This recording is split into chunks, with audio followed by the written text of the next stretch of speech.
Okay, that's good to know. We should now be live. Um, Woohoo! but for some Yep, reason, we're getting the live indicator on the Twitch. right.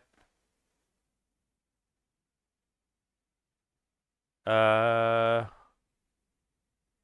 right. Something wrong? Yeah. Um, hmm. The recording isn't working. But that should be fine as long as the stream works. Right? Yeah, I I think. think so. I guess don't expect this one to necessarily be recorded for posterity. Yeah. I don't know. And even then, I should be able to like download what is it? Download it from fucking Twitch or YouTube. But yeah, all right, that's weird. Maybe I made a mistake. Ah, fuck it, I don't care. Right, yep, we're back with Pirate Warriors 4. Welcome back to the Storytime Network. Um, we're now on the Grand Line set of treasure logs, so Those are fun. I mean, one's already done, and some of them already done on stream, but whatever. I mean, part of the point of us playing it is just for you to fuck around while we talk about stuff. I also have a nice out of the hat of the characters that, can actually be played without needing significant resources put into them, which is quite nice. So, whoever playing us first. But, Kaido. Okay. 世界最高の戦争を始めようぜ Good old Kai D.O. oh god, don't even get started on those jokes. It's just a meme, bro.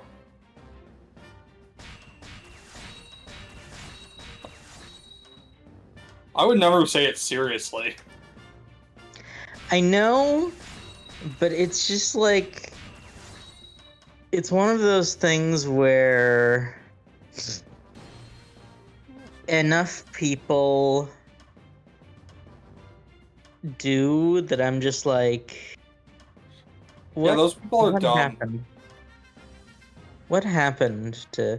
I mean, this is once again getting into our horrifically elitist conversation about media literacy. I mean, on the one hand, yes, it's the latest. On the other hand, it's not entirely incorrect.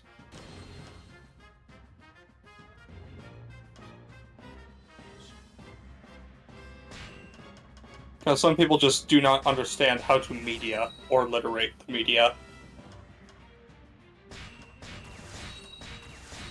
Which is rather unfortunate. Yeah, media literacy is hard. That's like not something I think any of us are going to dispute. It's just like I'd say I it wish should be taught in schools, but I like the sad thing is I don't know if that would help or hinder things. hypothetically it should help, but in practice, eh.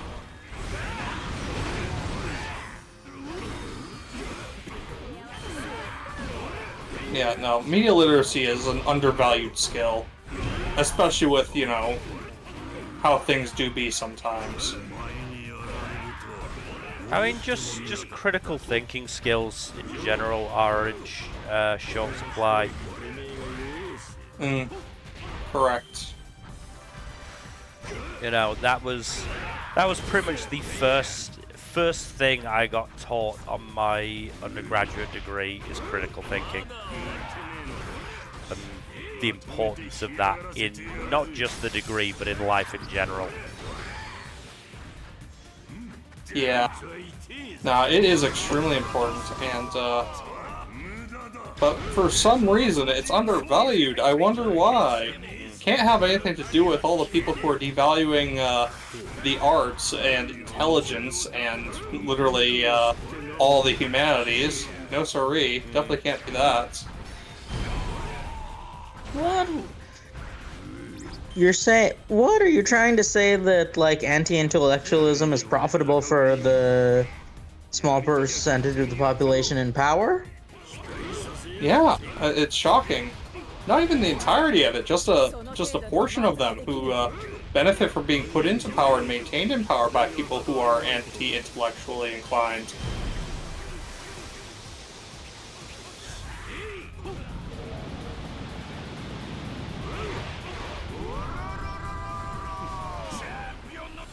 Well, that's a sad way to start. It's a heavy topic. Yeah, on a slightly lighter note,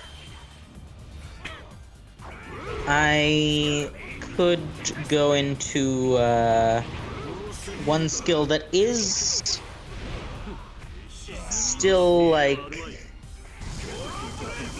important, but perhaps less less apocalyptically vital. Oh. Problem-solving skills. And the reason I bring up problem-solving skills is because that's definitely one that's a lot harder to teach. No, it's not necessarily intrinsic, but yeah, it's something that has to be learned with experience.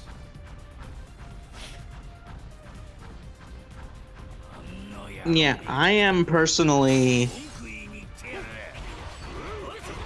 greatly bereft of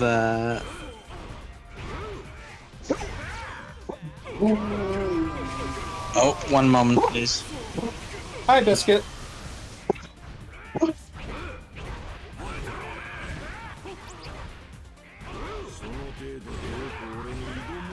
Well, I mean, here's the thing that's not really like oh, what's the word I want to use here? Not really done, which is that to have good problem-solving skills does not mean being able to solve any problem ever. It's about being able to use the information that you have to solve problems. And the issue is that 90% of the time, people aren't willing to teach you the information you need to solve the problem. They just expect you to already know it. A lot of the times, the issue goes both ways of intentional ignorance, but also people just not having all the information, but assuming that they do anyways. Because some people are full of themselves, and I have been guilty of this before, of being like, I know what I'm doing. I definitely know what I'm doing. I do. I don't actually know what I'm doing. But I can't let them know that! Full speed ahead, Leroy Jenkins. Yeah, I think in a lot of cases it's a combination of an ego thing and just a desire not to embarrass yourself by being proven wrong. Because nobody likes being wrong. Well, not even necessarily proven wrong necessarily, but you know, being shown to not have all the information by having to ask for help is can be embarrassing. So.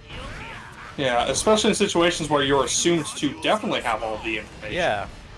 Where it's like taken for granted that you know what you know absolutely everything that should be known. And that's just not how it is all the time. Not everyone is going to have the same amount of information or the same pieces of information, really. And some people just do not seem to understand that. I think even more importantly, some people just have like again, this is the most awkward way of putting it, but some people are legitimately just built different. Oh, I know. I had a whole thing about this a while last week where it was just like, yeah, no, some people do not seem to comprehend that, hey, neurodivergent people do not process things the same way that neurotypical people do. There's a lot of, issues with memory and emotional regulation that neurotypical people do not deal with. And it's like, there is a disconnect here.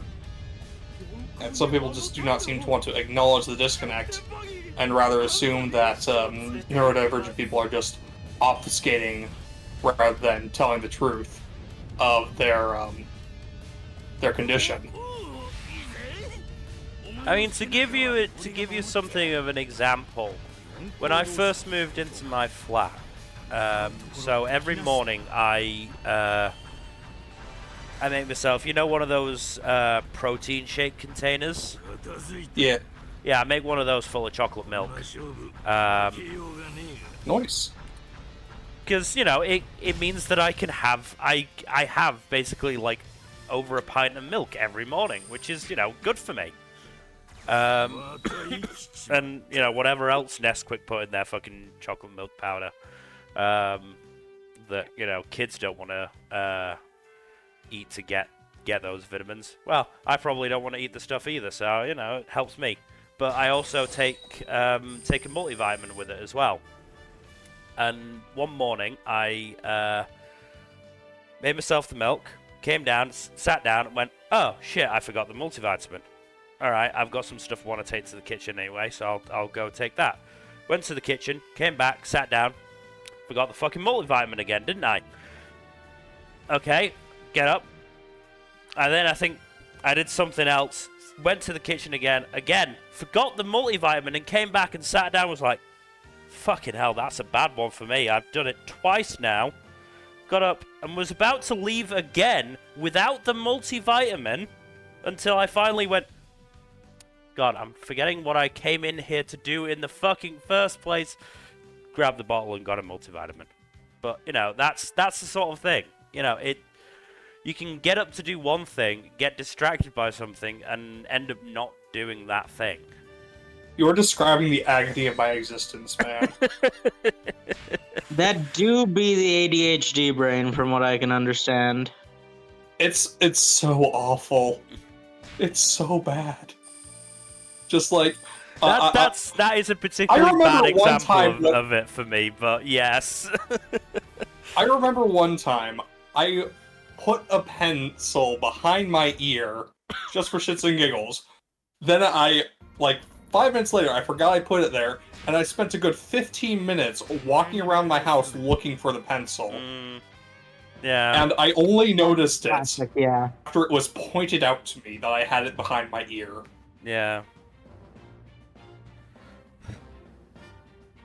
That is definitely a classic.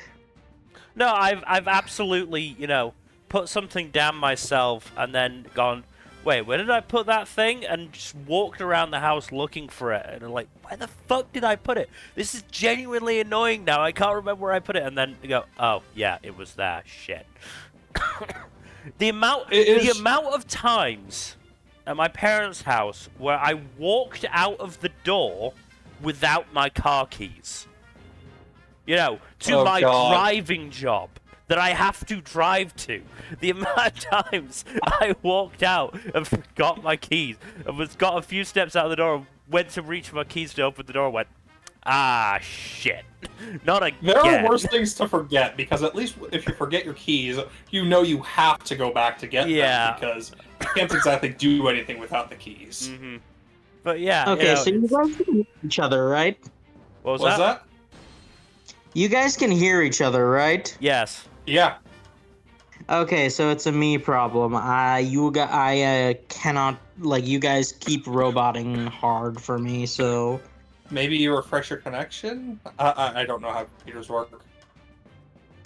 Yeah, it should be fine. It just needs a minute, I think. That's always fun. Yeah, it's just gonna take a bit.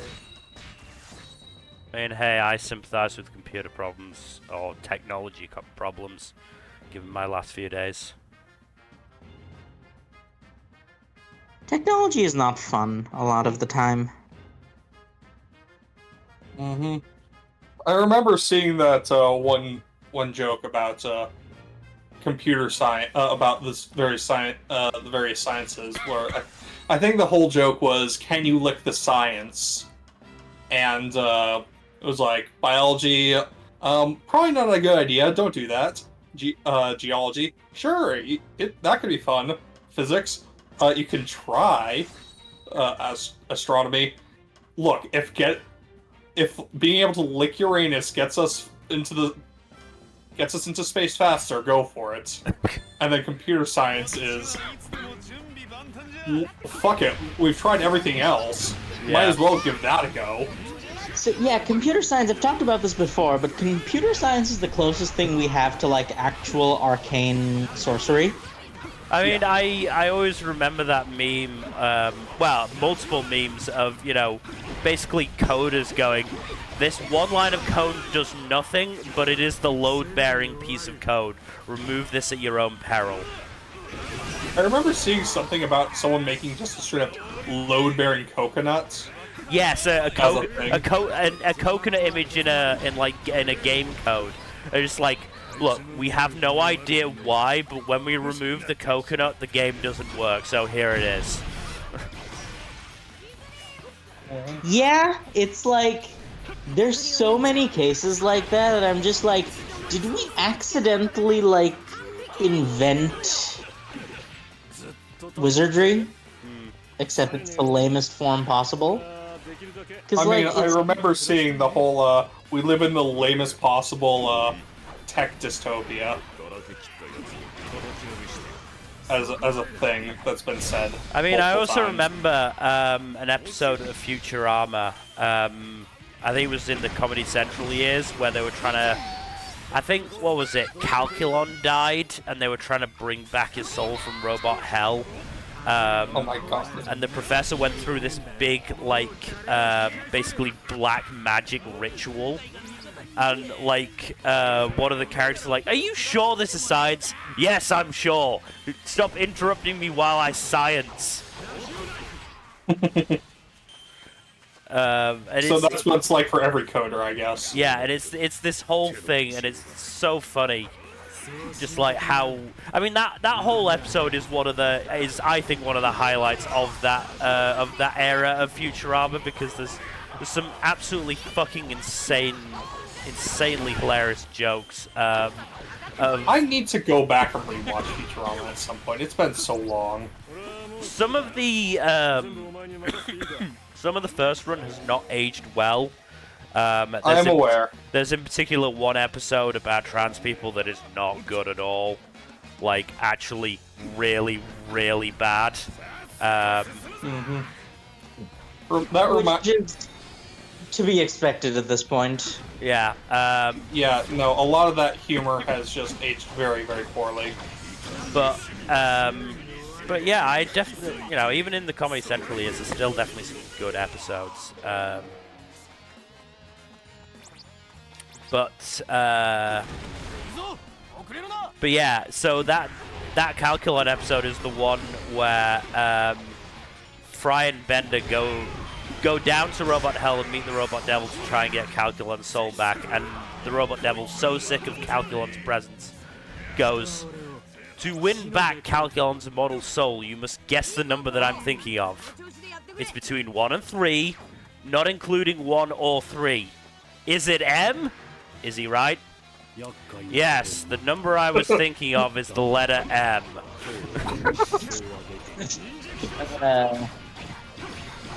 Robot Devil is one of the... Futurama hits. It does. And Robot Devil is one of the best characters in the show. Like, he almost never has a bad episode or appearance. Like, I'm still thinking of, like, in my inevitable rewatch of Futurama, I'm going to bawl my fucking eyes out when I get to Jurassic Park. oh, and then there's Game of Tones in the Comedy Central stuff as well. That's also pretty fucking heavy. Again, there are few episodes of television that are as heartbreaking as Jurassic Park. Anything with a dog tends to get people. Yeah, that's because really the most people thing. love dogs, and the people who write dog episodes or dog movies milk that shit Yeah. for all it's worth. Which, on the one hand, it's cheap, but on the other hand, it works. Yeah.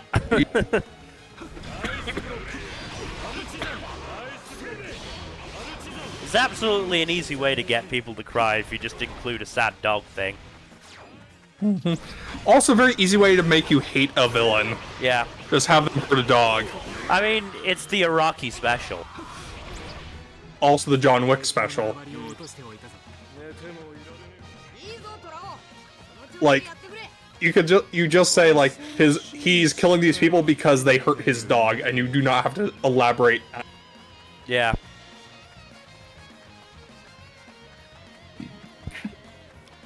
I still need to John Wick watch is John actually Wick. a really good movie. What? I still need to watch it. I have it on, I think, DVD or Blu-ray. I could just screen share it and watch it with you guys at some point. Maybe. But yeah, If we do, we are skipping the dog bit.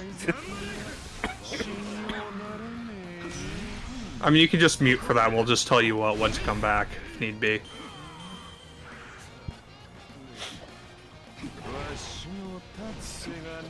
But yeah, no, John Wick's really good, though. It's very good example of how to do action choreography extremely well.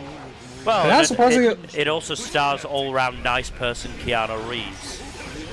Keanu Reeves is like the person for whom we people should Aspire to be.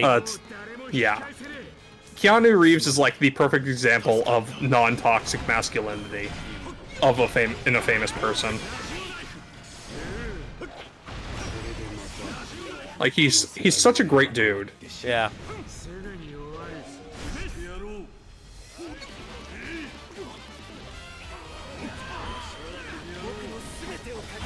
I do,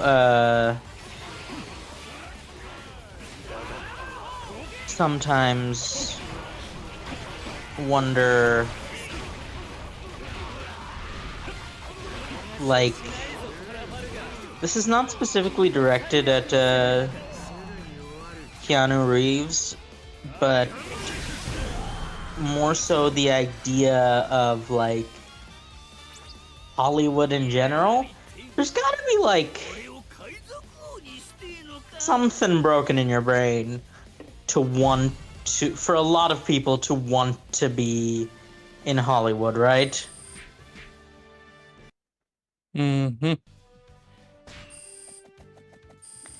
Just by sheer virtue of the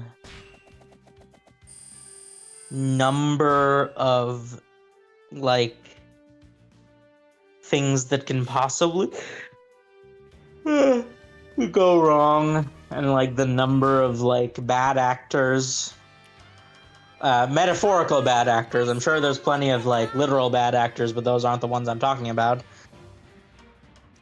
I just wonder, like, people are way too like quick to think, this won't happen to me. I do wonder if that is part of it. Yeah. I'm smart. Yeah. I won't let something like this happen to me. The arrogance of that line of thought is just staggering.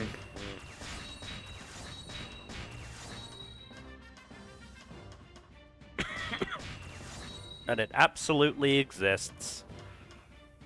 Yeah, because nobody wants to think that they will be the one who gets got.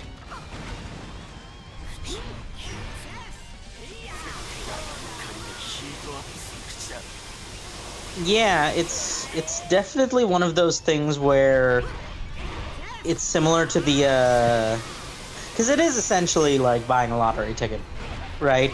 Mm-hmm. As much as I'm sure their talent is a necessary factor, it's still like Luck is also a thing that needs to Yeah. be taken into account. like probably there have been countless incredibly talented individuals who have Just fallen by the wayside. yeah. just by virtue of the fact that they didn't get lucky.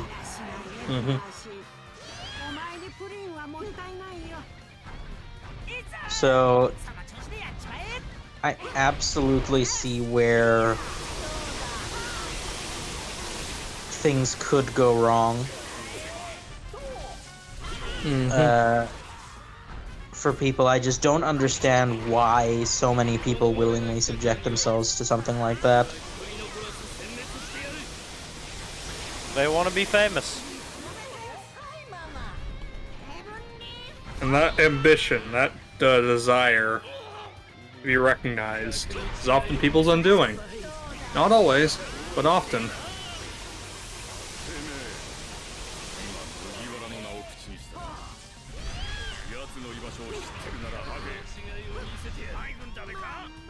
It was a very morbid stream today, huh? All right, We're doing some. Let me take it in a happier direction. So over the last few days, I've caught up on the Skip and Loafer manga and the My Love Story with Yamada-kun manga. Oh, I bet those are very fun. I have had some fun times. Yeah, I mean some sad times. Yeah. As I said, Shima has a lot of issues. Oof. I hope he's not suffering too badly. He's figuring it out. That's good. Hopefully everyone else is doing well at figuring it out too.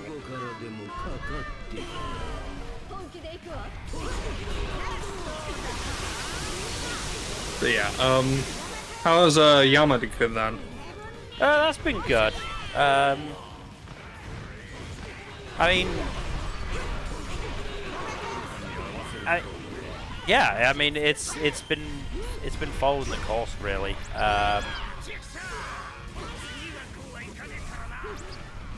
Nicely, there haven't been really any issues between Akane and Yamada in terms of their fledgling relationship, which is quite nice. So that's good.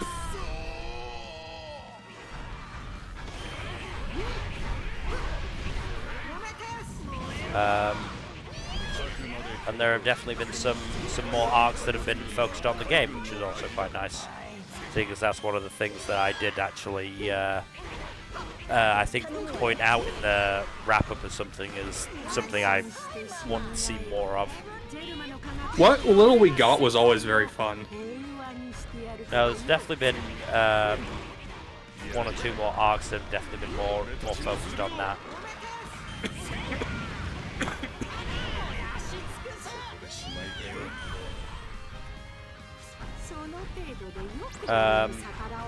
But given what you and Cody have been saying, Fuzzy, I'm probably gonna start Danger's in my heart next, or continue it on at the very least. Yeah, it is probably one of the single roughest starts in recent slice of life. Oh, absolutely, it's a horrible start. Especially comparative to its later quality. That gap in quality, though. Yeah. Yeah, it's like almost it's like hard to wrap your head around just how it can be so so fun and wholesome and interesting and engaging later on, but like But then that start is honestly kind of misogynistic in how geared towards violence towards women, or a particular woman it is. That very much reeks of like try-hard teenage edginess, which I think is what the point is. Yeah. But I don't know. it is the point, but at the same time, it's also like. So this is something I've actually noticed. It's a thing that happens quite frequently. Sometimes there are series which actively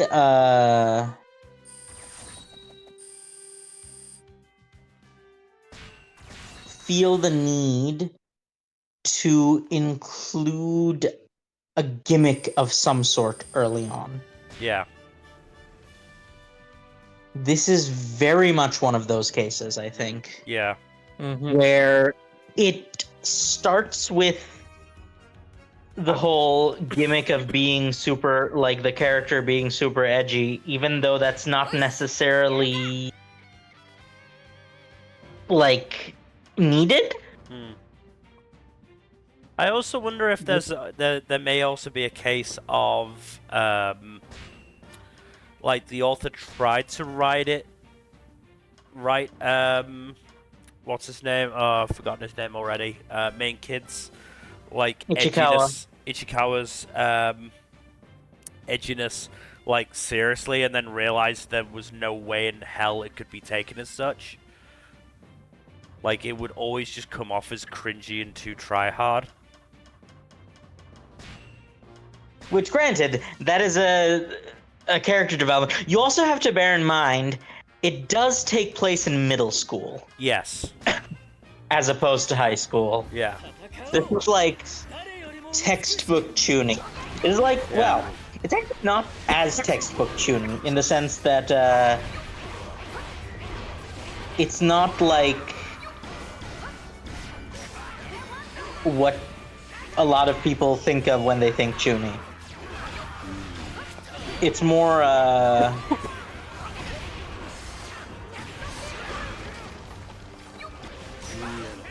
it's closer to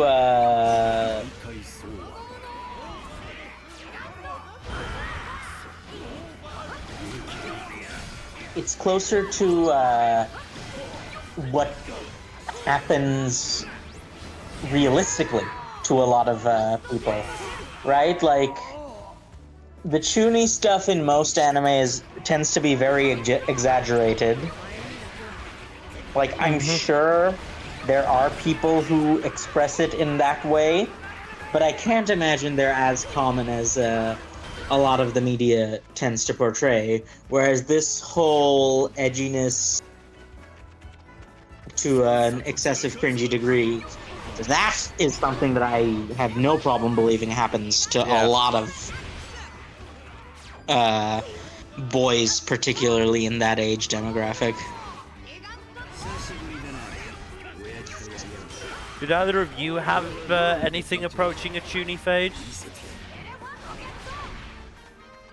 Not that I can recall. Why do you have to ask such difficult questions? Because I'm thinking I probably did. I did, and that is all I'm going to say on that subject. Alright. Because, oh boy. Yeah. I do not want to think about that part of my life. I don't think any of us do.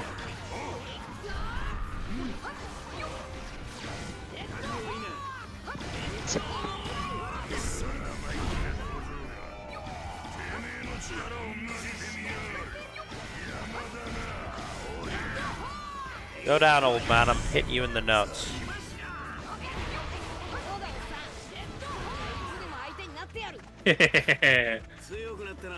Oh, that reminds me of that one scene where Luffy just straight up kicks Buggy in the groin. Can't wait for that in the live action. I hope they keep that in. That scene is just so fucking funny. It is also Buggy's greatest weakness. Yep. But, on the subject of, getting back to One Piece and steering away from the dangerous topic of our dark history, I did find it very interesting that, Oda sort of used Buggy as the... Like, I was kind of wondering on the one hand, yeah, the whole cross guild stuff makes sense, but on the other hand, I was wondering what the goal was to have like Mihawk and Crocodile set up shop there from a meta-narrative perspective. Which I realized the moment I said it is the most pretentious way of putting it. Could be worse. But the point stands is like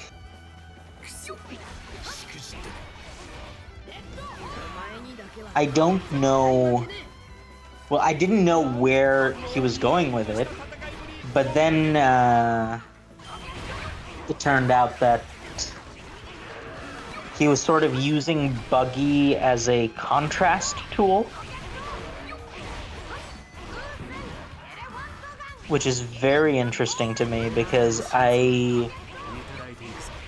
it does definitely make a good deal of sense that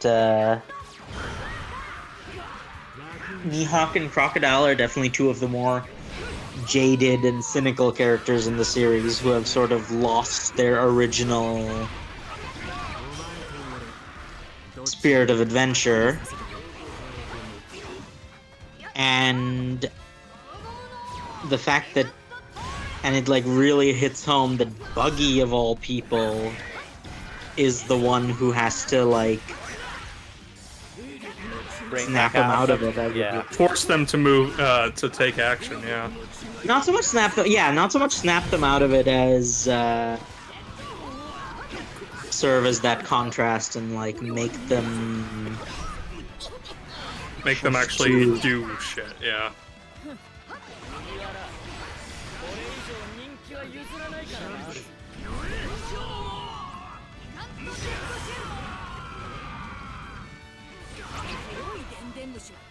So it was like fun to see Oda making use of Buggy in like an actual productive fashion. Well, not that Oda doesn't use characters in a productive way, but in such a clear-cut way, it was interesting to see. Because like Buggy did strike me as again one of those characters who sort of just gave up. Yeah. Right? It is interesting thematically that those three are kind of grouped together.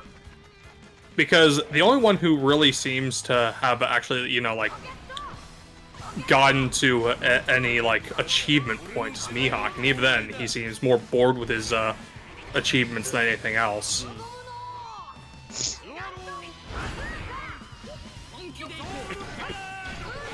Yeah, it's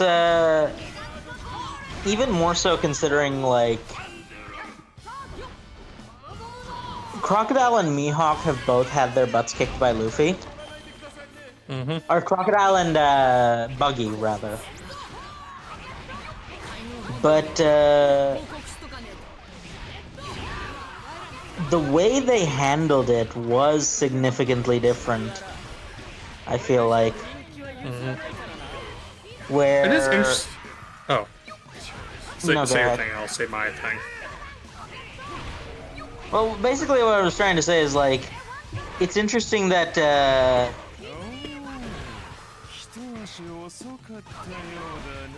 Buggy sort of developed this, grudging respect for, Luffy, while Crocodile sort of, blamed outside circumstances. Mm-hmm. And was like, it should not have gone down like that. Which, in his defense, he's right. It really should not have gone down like that. Crocodile got both very cocky and very angry.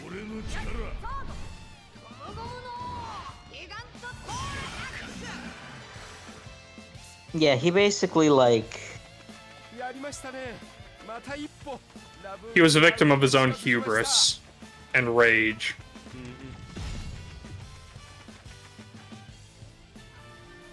Which, you know, as you do. Yeah, I do think it's interesting what Oda is doing with the warlords right now. And he has most of them accounted for at the moment, too. The only one Morgan's Yeah. apparently still alive for some reason. Yeah, Weevil is probably off and impaled down at this point. Rip, I guess. Though at least he did do something I good. did completely forget that Weevil was a warlord. He was kind of like, He was at kind of no an point- afterthought, almost, compared to the rest. well, yeah, because like the warlords really had their big moment in Marineford, Mm-hmm. and Because then all of the warlords up to that point were there.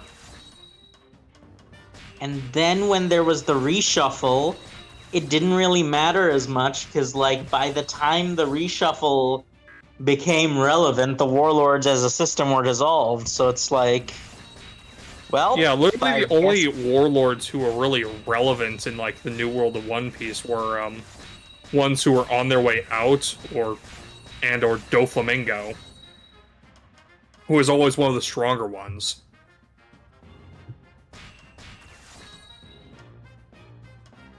And when Doflamingo went down, it was just like, oh boy, now we're going up against emperors.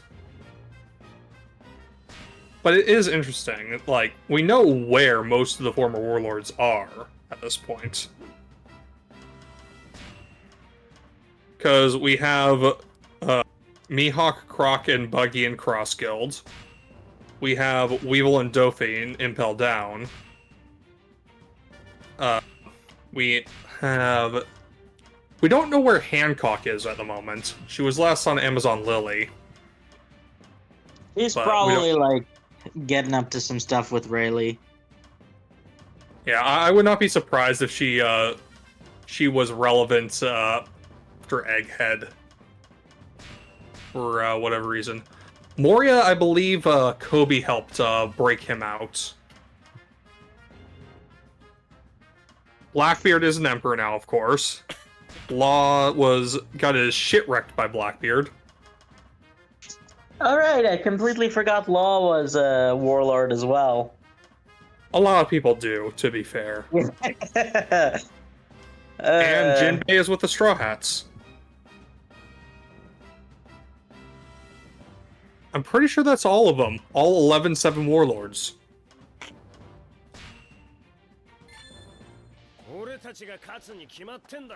Yeah, the only Yeah. ones we don't really have, like, a present location for, or, like, a good indication of their current whereabouts, it's basically just, Moria and Hancock.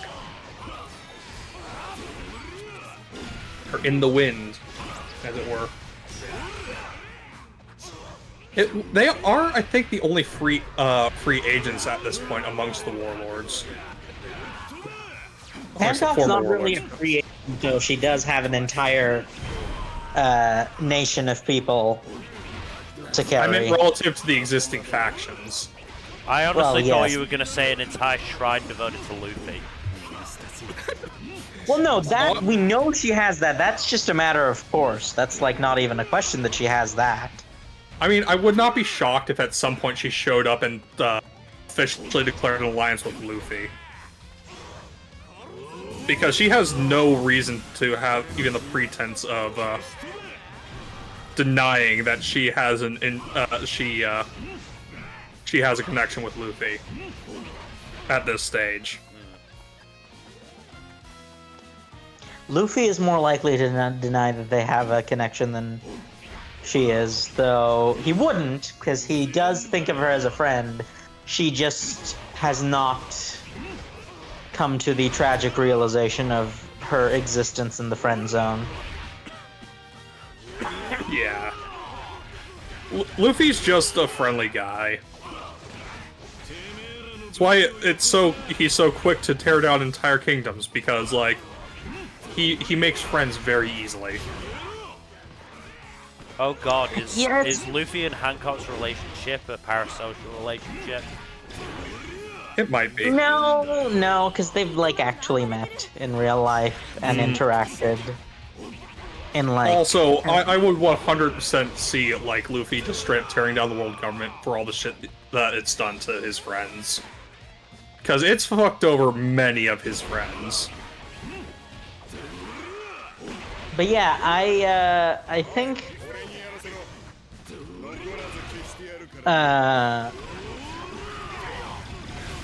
Hancock has just been very firmly friend-zoned by Luffy, and it's like both funny and tragic to think about how that's gonna resolve. Mm-hmm.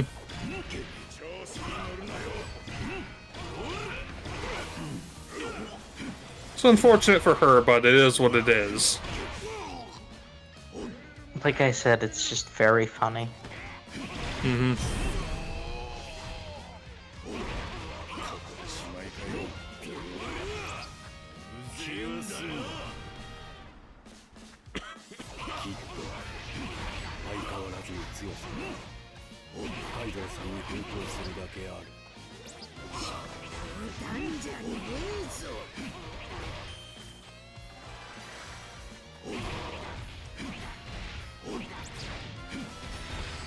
But I think one of the more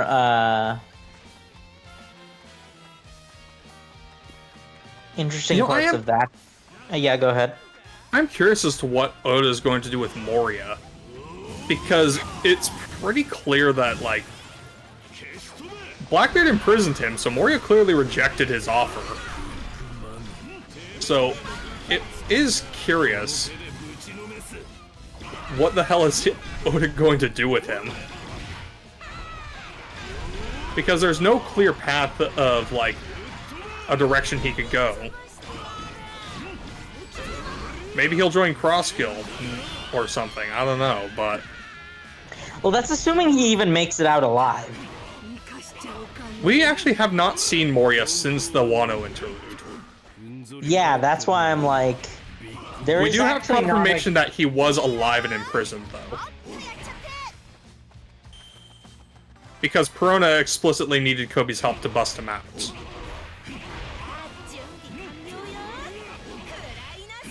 Yeah, that's the thing. Is like, we know he was alive at some point. Whether or not he's still alive is the primary question. True. But unlike Absalom, Moria actually has story potential, so I don't see Oda icing him off screen like that.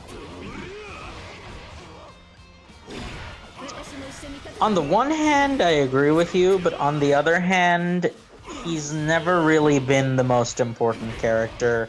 Like, he was very much more of a one-arc Andy. Oh no, I agree. But again, he has potential, and I don't see Oda just, like, squashing that by icing him off screen. If he's going to die, it's going to be in a bit more of a ceremonious manner than Absalom did it. That's ideally, yes. That would be the optimal scenario. However, like, he's just got so much to fit in at this point. He's done a pretty good job so far. He has, but, like, that's more because of the sheer volume of work he puts into every single arc, rather than any individual story element. Speaking of One Piece, we should do those like a One Piece characters tier list at some point, just for shits and giggles.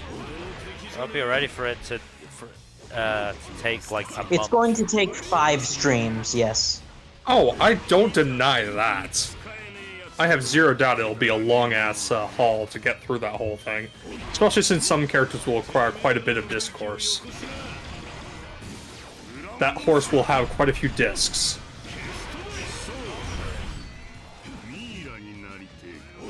I've never heard that particular Variation. Variation, yeah.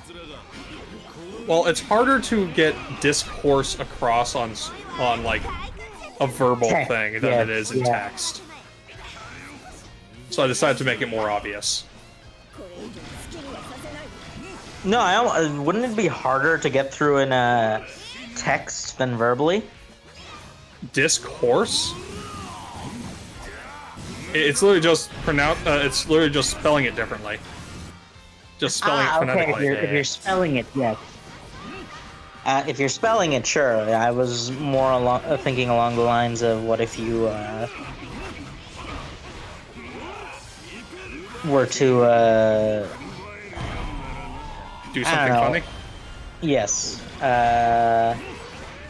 Something potential to do the funniest thing of all time. Turn yourself into a pickle. God, I haven't watched Rick and Morty in ages. No. Neither have I.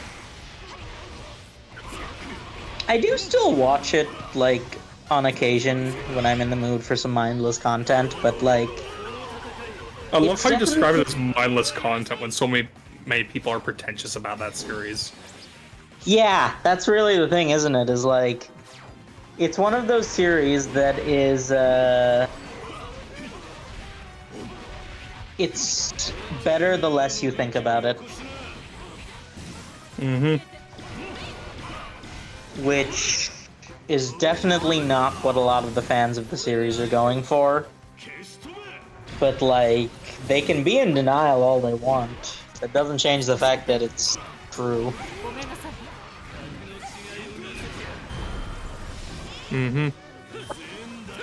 Like, I get that it's supposed to be funny, but literal star child incest baby named Naruto. It's kind of hard to Wait, get. What? wait, what? Through various shenaniganry, there is a giant baby named Naruto Smith that is the brother and sister's child. What? Why? Well, if it makes you feel any better, they didn't actually engage in intercourse. But still. Why did you do that to me? Yes, that is the correct response.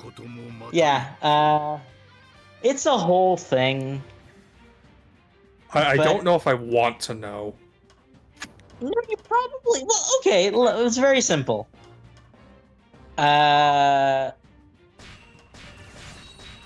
Morty makes use of a horse semen extractor for obvious reasons.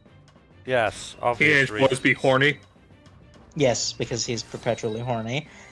And what ends up happening is, through some shenaniganry, a magical beam turns all of the individual sperm cells into giant sapient creatures that are macroscopic. And so they decide to use a giant egg to lure them all to one place to destroy them. Yeah, boy. It's a whole thing. It's that series is like at its best when it's not taking itself at all seriously, and the problem is that it's like especially in recent seasons had sort of an undercurrent of like actual plot and character development, and that's just not what it does best.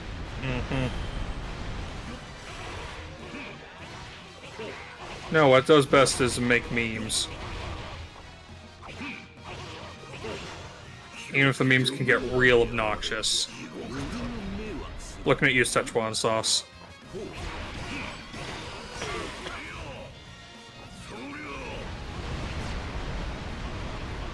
Sometimes, though, the Szechuan sauce is good. Not all of the time, not most of the time, honestly, but like sometimes the bad memes are fun. Bad memes can be funny, yes.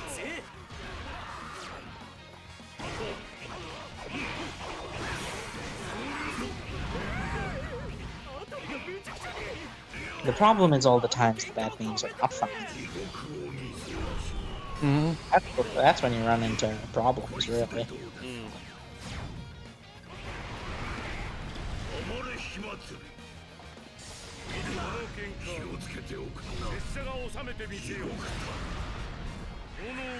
But yeah, I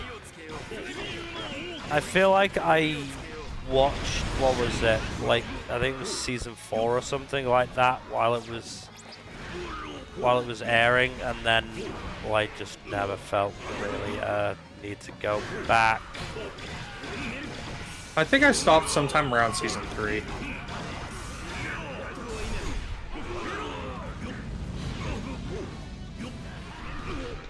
That is generally the stopping point for a lot of people. Understandably so.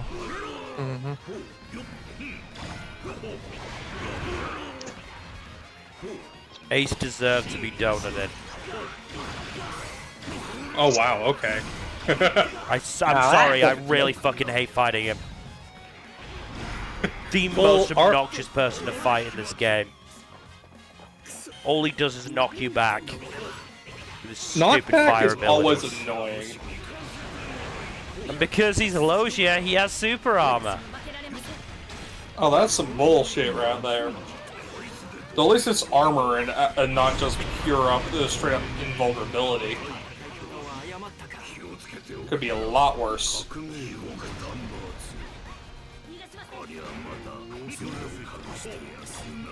Like, genuinely, there is nobody I hate fighting more than Ace in this game. Can't entirely blame you, to be honest.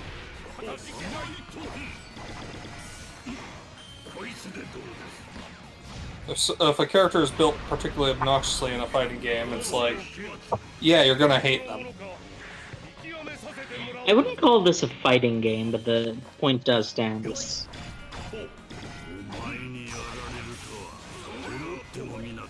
Remember, like, back when Super Smash Bros. Brawl was the big cheese, and everyone hated fighting against Meta Knight because he was so busted?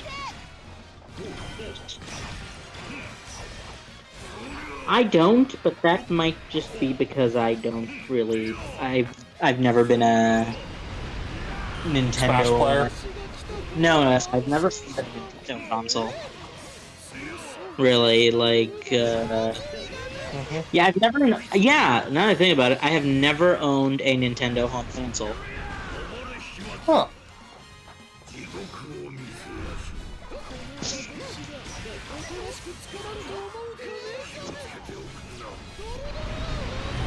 I have, but, like, not for a while.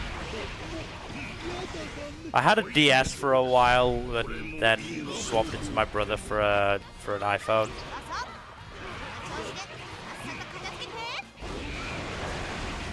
I don't know if I'd make that trade. I don't think I would. I wasn't using it, and I wanted a proper smartphone. Fair, I No, I suppose. totally get why you do it. I just don't know that I would.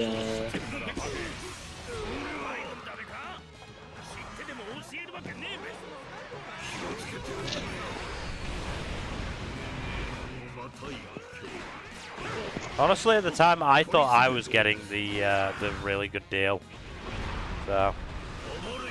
And then the Nintendo DS went on to be remembered as possibly the single greatest handheld console of all time. Like I said, I just wasn't using it. That's fair. The games that I played just weren't on it.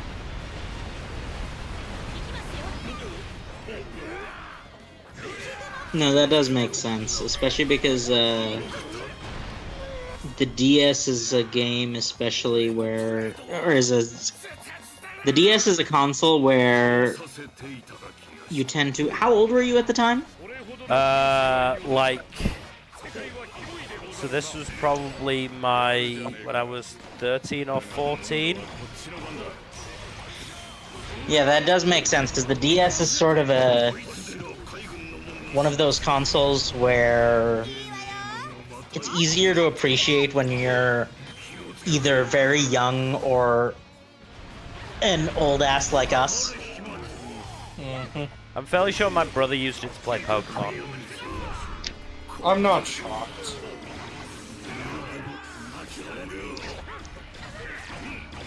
That's his prerogative, but at the same time,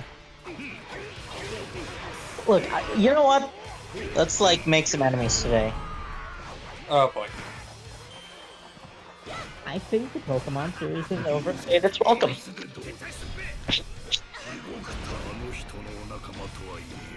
There, I said it. I don't really agree with that take, but go off, I guess.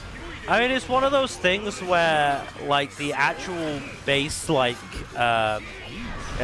general formula of it, I think has definitely become oversaturated.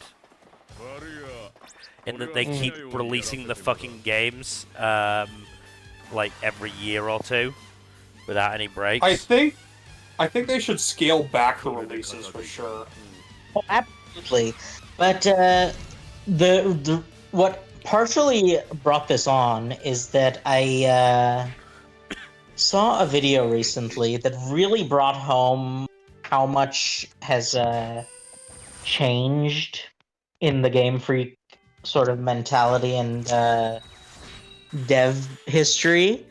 Is that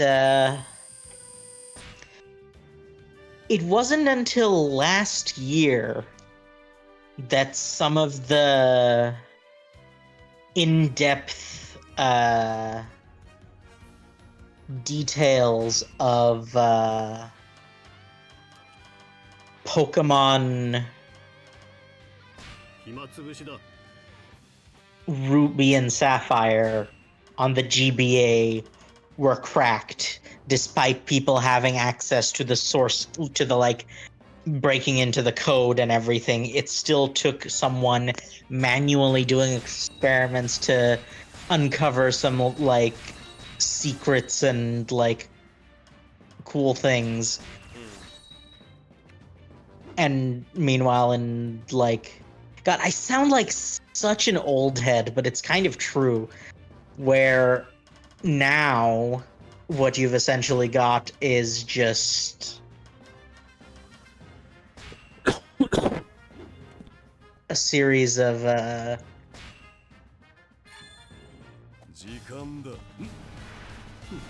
generic formulaic games that don't have nearly that level of love and care put into them, that have sort of just I haven't played the Pokemon games in a while, but I do have some of the newer ones that I do intend to play at some point, so I can't really comment on it. Have you played any of the Pokemon games, Fuzzy? I've played most of the Pokemon games. Oh, okay. Like, I have played literally every Pokemon generation till 7. So, from what I've heard, the 7th generation, at least the first, at least a couple of the games for the 7th generation, are probably the weakest games, either 6 or 7. Alright, you're gonna have to be more specific than just 6 Sun or and 7. Moon. Right, Sun okay. and Moon is Gen 7, and X and Y is Gen 6. Okay, yes. Sun and Moon, I have heard, some things. More so than Sun and Moon, Ultra Sun and Ultra Moon were not great. I've heard those are really weak compared to Sun and Moon. And, like, the reason they're not great is actually kind of funny. It's because they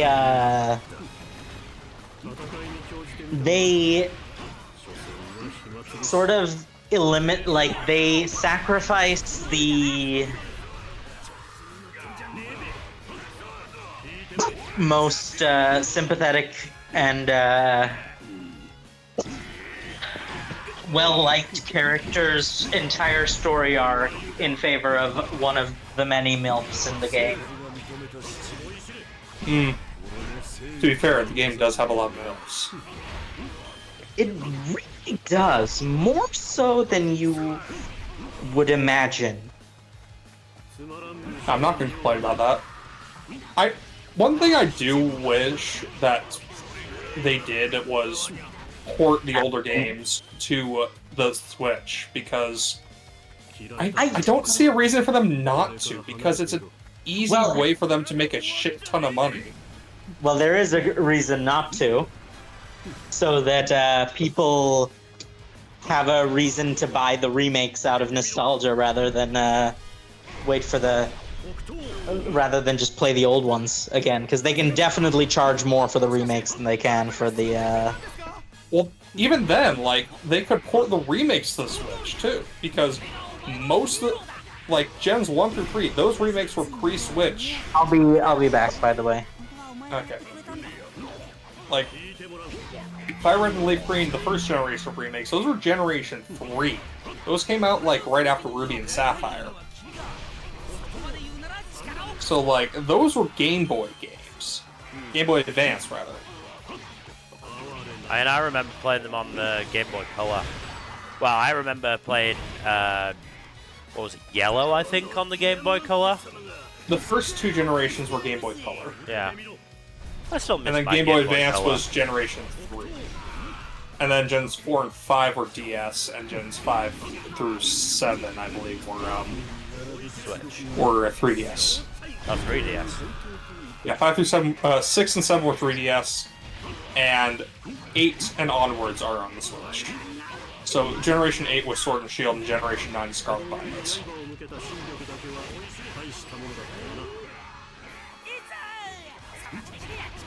Yeah, I don't know if Arceus is Generation 8 or Generation 9.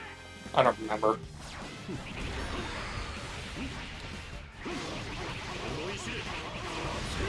But yeah, it would make more sense, in my opinion, if, like... I don't know why they wouldn't port the older games to the Switch beyond, like, wanting to save a print money button in reserve or something. Because that's what those games basically are. Like, any ports of those games are an instant print money button for Nintendo. You know? Yeah. There might be a lot to do in terms of, like, actually holding them to, you know, newer consoles. I don't know. I really don't know. Maybe they are taking their time doing it. I mean, considering how often they're working on the next Pokemon game, they probably don't have a lot of time. Yeah. Who knows? Maybe they're just like, hey, between games, work on this shit. Yeah. Or something. Given how overworked Pokemon devs are in general, they don't have that much energy to do it.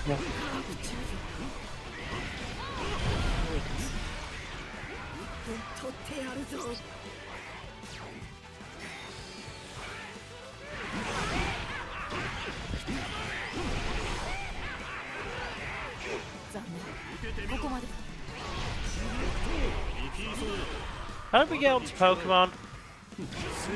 I don't remember. Oh, right, it was me who brought it up. It was me. He just brought a hot take. Yeah, no. It was I brought up Pokemon initially because I remember now. Because yeah, I think that's what my brother used the DS for.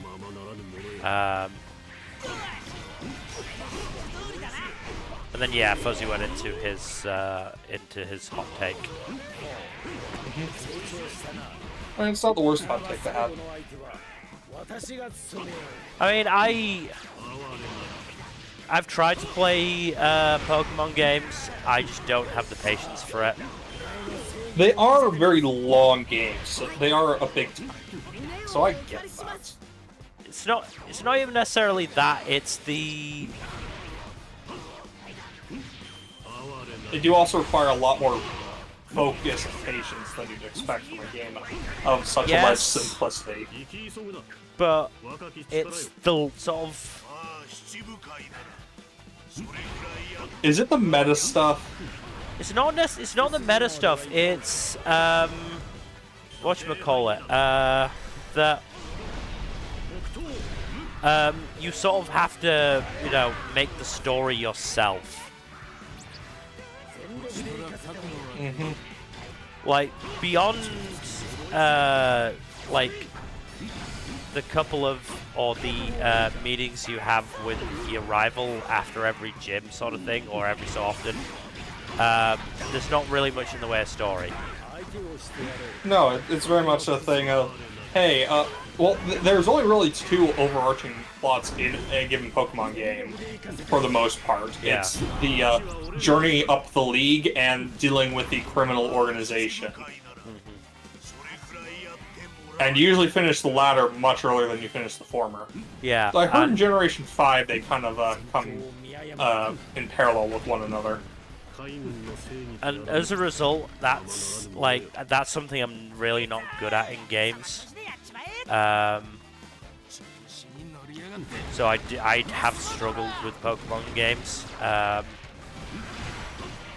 That's sort of why I really wanted to try and play Scarlet or Violet, because it's a game that does have like a true story element to it. Beyond, you know, what you just make of it from, oh, you're going through the gyms and you've got, you know, you've got whichever evil organization happens to be doing, happens to be running their shit at this particular time. You know, you've obviously still got that stuff, but, you know, you've absolutely got more character, you know, mini character work with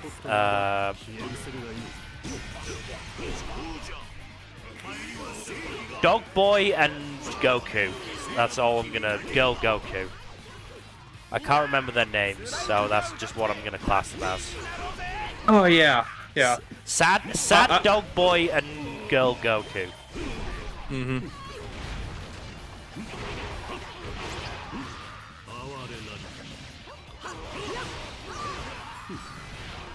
I think Sad Dog Boy's name is Arden. I don't know. I don't know the characters' names, or at least I don't recall them off the top of my head. Yeah. But, you know, you've actually got story stuff with them, along with, you know, going through the gyms, so...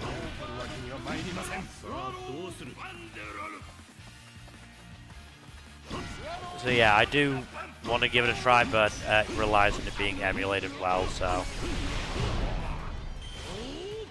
Because yeah, I don't have a Switch, and I'm not getting a Switch just for this.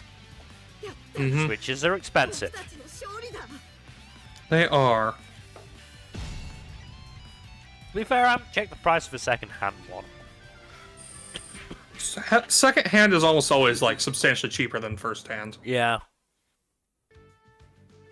Maybe something to check, but even then, I still probably wouldn't do it. Still probably not worth it. Let's be real. It's only really worth it if you think you're going to be playing multiple games on it. And then I have to buy the games, which are expensive in of themselves, so... Yeah, that's a whole other thing entirely to keep in mind.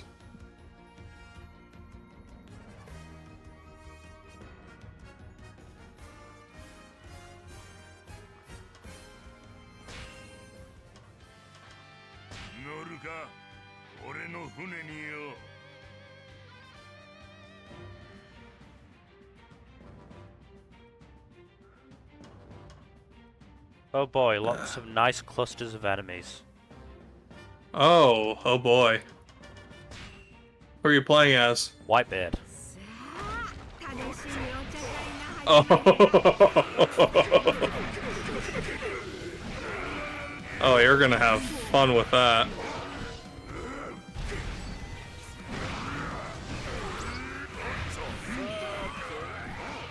There are some characters who are just absolutely better with, like, mobs of enemies. Whitebeard is definitely one of them.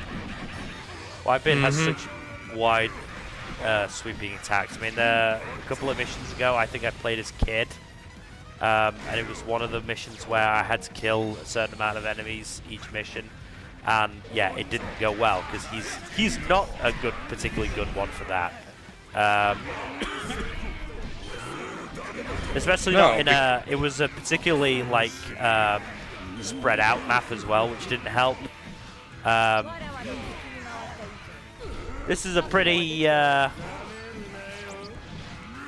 narrow map at the best of times, and yeah.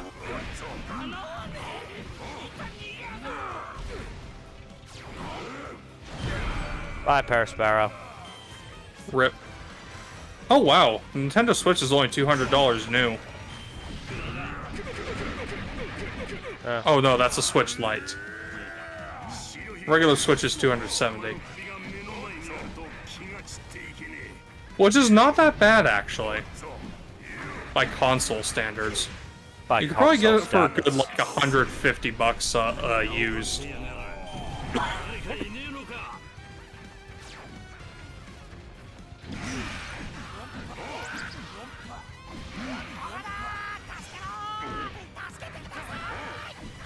Usopp, what are you I doing mean, Mill, here? you've seen the price on the new PlayStation, right? Probably. It's Oh, like yeah. a good 400 plus bucks. Yeah. I mean, there was a deal recently where it was like, yeah, we're taking 70 quid off. And it was like, it's still 400 quid. Even if you take 70 quid off, it's still 400 quid. You're not taking that much off it. Yeah, it's like one of those sales in name only. Like, technically, you are giving us a discount, but in practice, it's just like, oh boy. Yeah.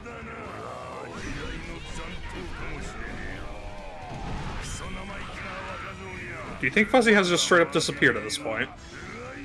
Well, we know what he's, dealing with. It might just be a particularly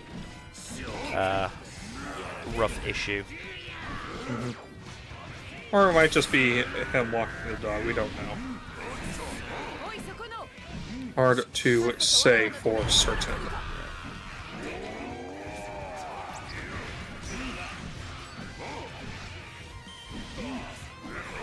Regardless.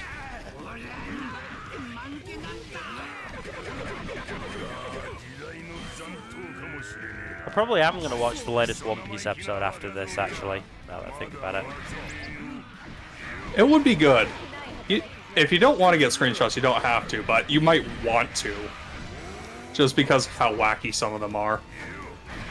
I mean, if I'm watching it, I might as well.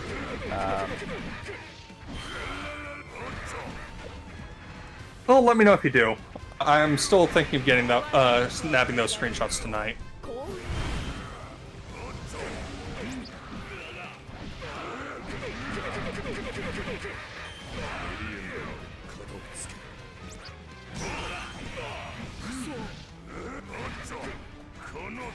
Yeah, no, they went all in on the cartooniness, and I love it.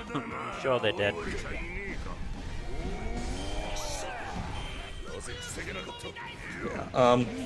Just gonna step out for a sec. I'll be back in just a minute or two.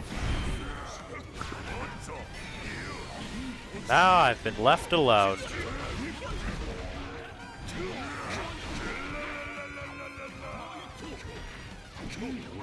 Kind of Curry's not that bad to fight.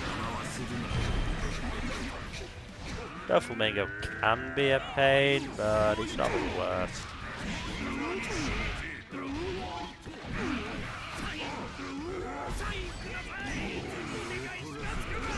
Admittedly, 2 Doflamingos makes things a little difficult. But Burst tends to take care of that. Barto, stop bothering Robin.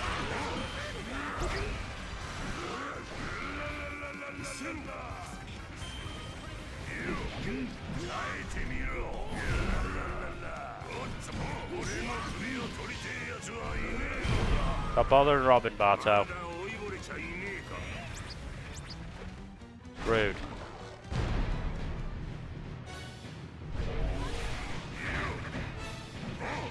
As I'll say what burst I've got left when we come back to Big Mom.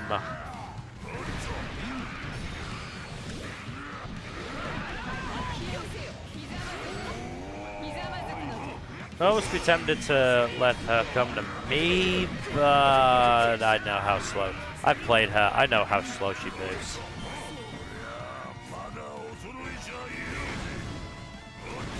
Go I am Whitebeard. returned. That's Go sick, Whitebeard, Big go Mom. Whitebeard, go. Go Whitebeard, go Whitebeard, go. She actually made her way up here quicker than I expected. I was just saying, I've played Big Mom. I know how slow she moves. Yep. You just gotta outmaneuver her. Not really. You gotta blitz. You gotta blitz most of these, and that's the way to beat them. I mean, that's the gameplay, isn't it? Yeah.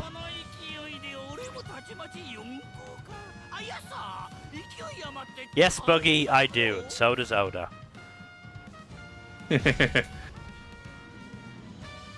Yeah. Speaking of catching up, though, how are you doing on your seasonal catch-up? Not too bad. That's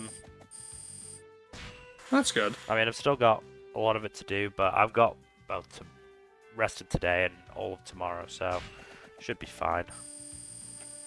Yeah. I'd be shocked if I wasn't able to catch up. Mm-hmm.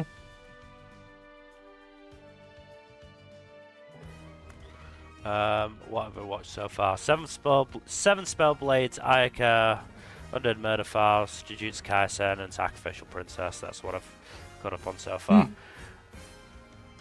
Oh yeah, I thought you'd enjoy the latest episode of Spellblades.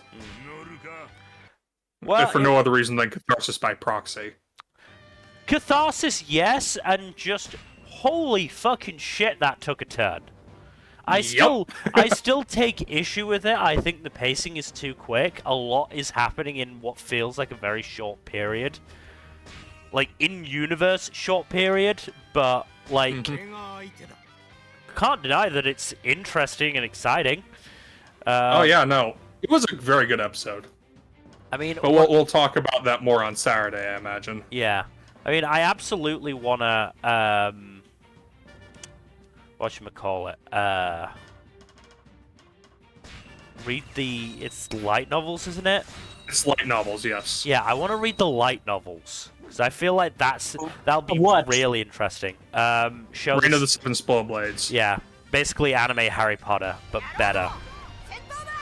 That's not a high bar. No, it's not a high bar, but, you know... It's substantially better. In the most recent episode, spoiler alert for anyone who is watching Seven Spellblades and hasn't gone to this episode, in the most recent episode, they just outright kill off the Snape XP.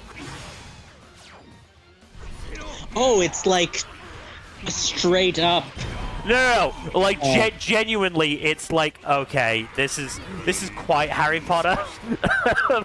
There's a lot of definite, like, nods and XPs and stuff to Harry Potter. Yeah. But it is distinctive enough to, you know, legitimately be its own thing. Yeah, that stand it can on be its enjoyed. own. It's not outright, you know, just You anime to Harry watch Potter, but, you know, Yeah. if you watch it, you will go, oh yeah, I can see the certainly, like, when I watched the first episode, having heard people making the comparisons, I was like, alright, let's see what this is like.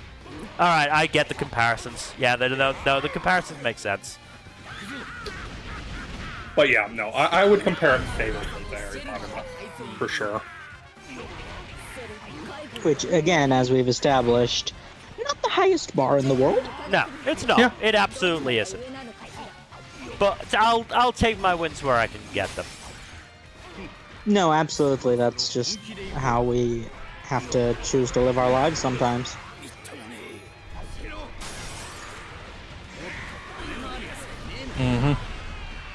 Yeah, I believe, I got some of the light novels through Bookwalker. I haven't gone around to reading them yet because I am terrible about catching up on my reading backlog. Well, that's all right, let me pause for a second because I do actually have a let me see a thing for this. Do you know what's surprising to me? Oh? That I haven't already read this light novel, because as we all know, You're the light novel crush. I am unrepentantly the light novel guy. Yeah. So yeah, At so this point, it's almost a point of pride for me. So it's like, it's quite distressing to me that I haven't read this yet. so yeah, Because so it seems like the sort of thing I'd enjoy. so yeah, so here's the thing. What you need to understand about recommending a show to me is that no matter how much we both know I'll like it, I can't watch it until the neurodivergence department in my brain approves it. I don't know when that will be, and I don't have any more control over it than you do. And yeah, that's kind of the thing with new stuff. I get that. Yeah. Yeah, that's like, it's funny you mentioned the neurodivergent portion of it, because it's hard enough to recommend things to people who aren't neurodivergent. But like, once you add that layer to it, it becomes even harder. Like, it's honestly something of a miracle that Jack has read Cradle. Oh, yeah. Sometimes when I get told I should read something, I just kind of stubbornly avoid it because out of, spite. No, I get it. When shows get really hyped up, not even just for me in particular, just in general, I'm always probably harsher on them. Oshinoko probably suffered from that last season. Yeah. Because all I heard for it was hype, and I was like, come on, it can't be that good, can it? And yes, the whole hype resistance formula. yeah. I mean, that said, Oshinoko it really isn't that good. There, I said it. It's okay, Fuzzy. You can be wrong.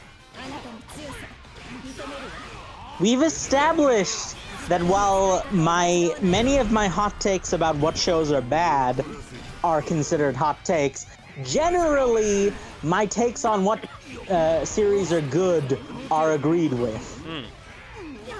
Case in point, I was shilling Hell's Paradise while it was still ongoing.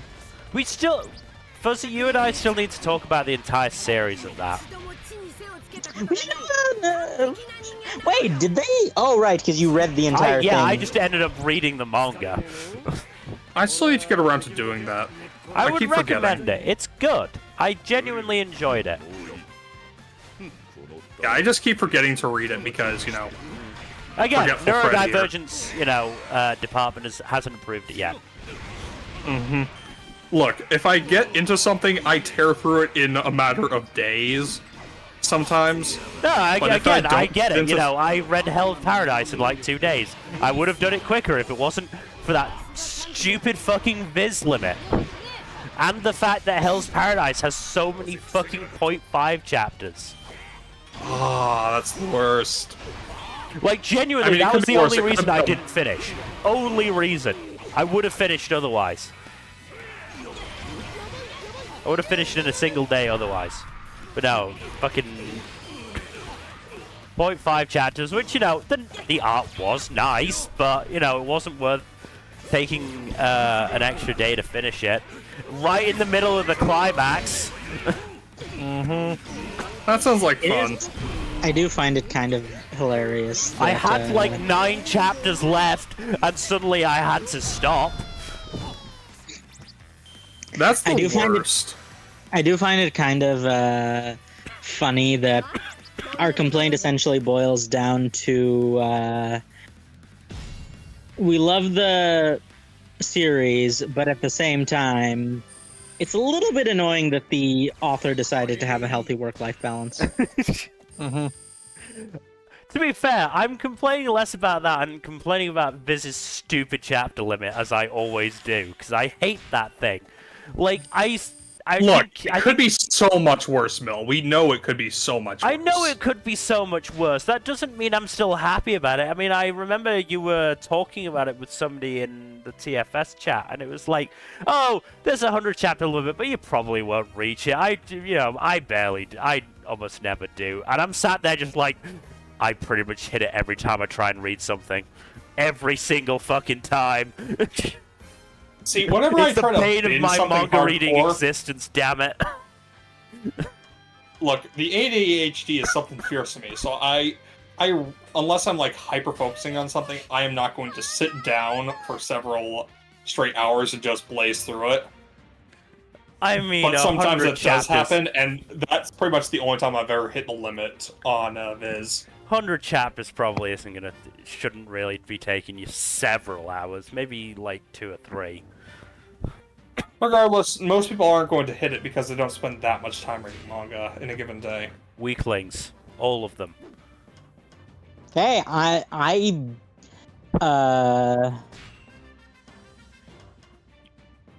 so I, at one point, I forget which series it was.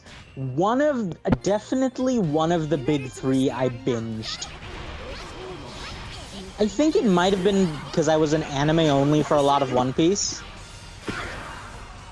And then I just was like, no, I don't want to deal with this awful pacing anymore, and I just decided to binge the entire thing. Funny thing is, my introduction to the Big Three was not One Piece, it was Naruto.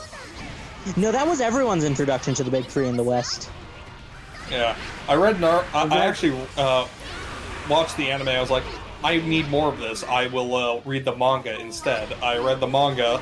At the time, the only way to really actually catch up on the manga was to, fucking pirate it, but whatever. I caught up on that, I was like...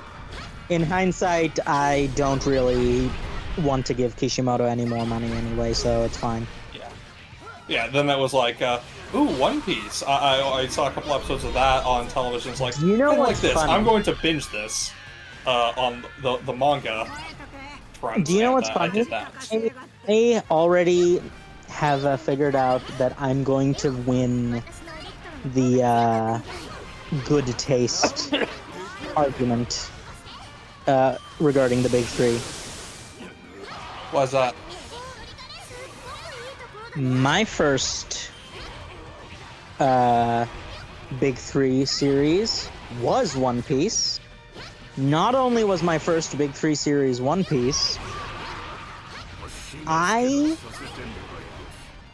managed to look past... Like, even at the time, I realized the censorship was stupid. But I managed to look past the 4Kids dub. Like, I persevered through the 4Kids dub all the way through Alabasta. Oh, I did too. I started watching the One Piece anime during Baratier. But my perseverance was rewarded. No, I started watching One Piece like when it started airing on Toonami, where I was. And I actually got very... I still remember. One Piece wouldn't air on Toonami. It aired at 8 in the morning. I think on... It aired on, like, that one, the Saturday morning cartoon block for a while before it got sent to Toonami. Yeah. And I would always, like, want to wake up for it, and I wouldn't. And as a result, I would literally cry because my parents wouldn't wake me up for One Piece. Literally tears. And, like... That's honestly just,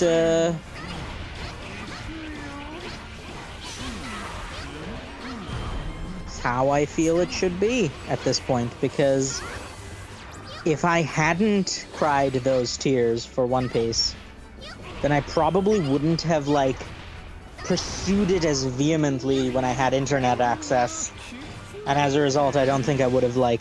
But just something about that series spoke to me on a fundamental level as a child that no other series did. To the point where I became a One Piece fan despite having only watched like 2 or 3 scattered episodes in its entirety initially. That alone was enough for me to buy like every One Piece PlayStation game I could get my PS2 game I could get my hands on. See, when I was the age I was when I was getting into One Piece, I did not have the money to actually, buy any of the One Piece merch. Whether it be games or volumes or anything like that. Well, I had a very small allowance. the advantages where I lived at the time. That was my only option really at the time, but like the vast majority of my One Piece or my video game content was bootleg PS2 games that were sold like out of what amounted to the back of like general store in a little village where my dad worked, and they were like $2.50 a pop. You lucky bastard. Right? I didn't realize PS2 games cost like full price until much later in life. God, I remember when the full price for console games was like $40. Yeah, but I got them for $2.50. Now, granted, I still had to pay full price for, well, I had to pay closer to full price.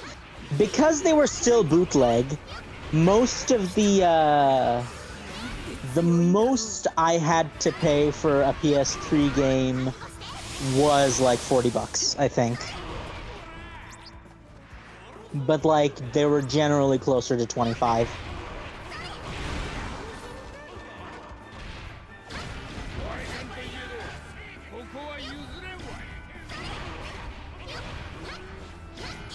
Absolutely wild.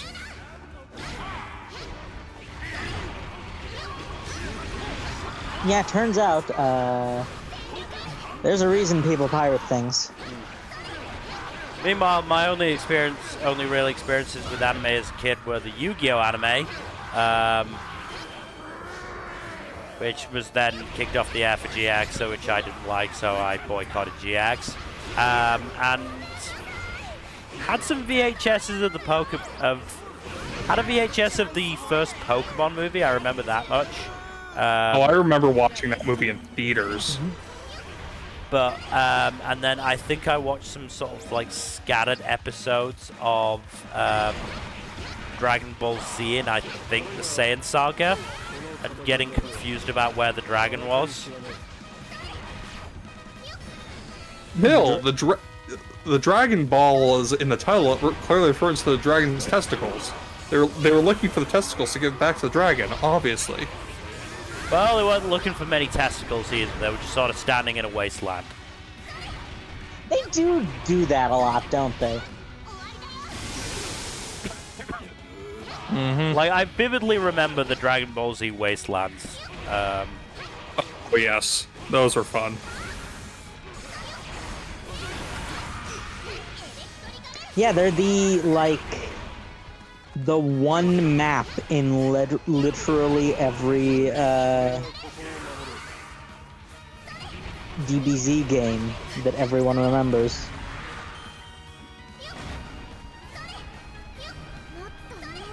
Mm-hmm. For good reason, because they were the only maps worth remembering in many ways.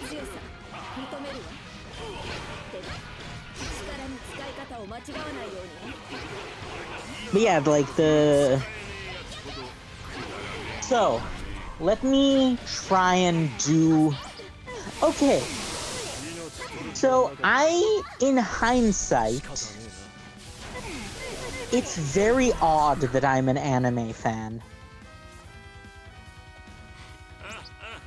And do you know why that is? Why? Because I watched very little actual anime.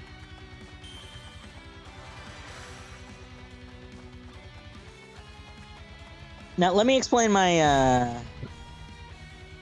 reasoning here. Most of my life was spent, like,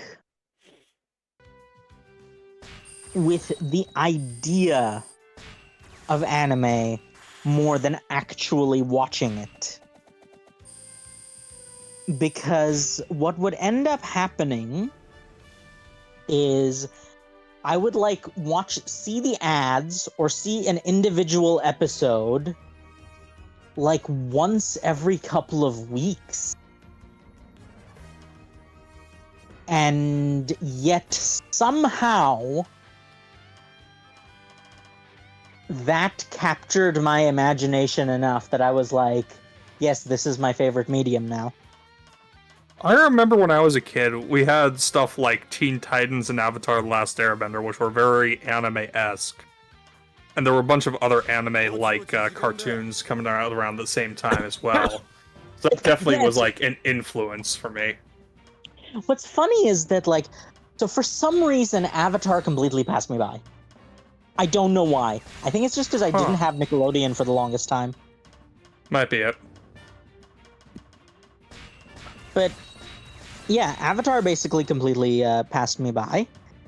So what I ended up defaulting to instead was... I did watch a lot of Teen Titans, but at the same time, I was like, why isn't this Teen Titans stuff more like that Dragon Ball Z stuff? Though I will maintain the first anime I ever watched was Cardcaptor Sakura.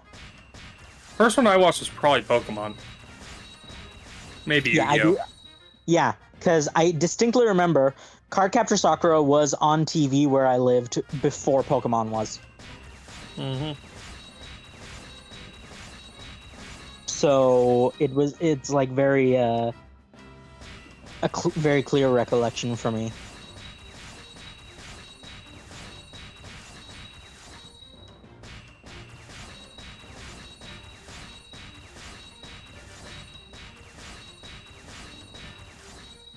But like the fact of the matter is, I think So again, I think I've told this story before, but like I really, really liked Cardcaptor Sakura, but because of the sort of prevalence of gender roles at the time, you know how it'd be. Mm-hmm. I wasn't really able to express how much I enjoyed Cardcaptor Sakura as much as I wanted to. And, like, I would always, like, be sneaky about watching it. Like, because I didn't know any better, I'd almost think, like, I was doing something wrong if I watched Cardcaptor Sakura. Cardcaptor Sakura, and for some reason, Princess Mononoke.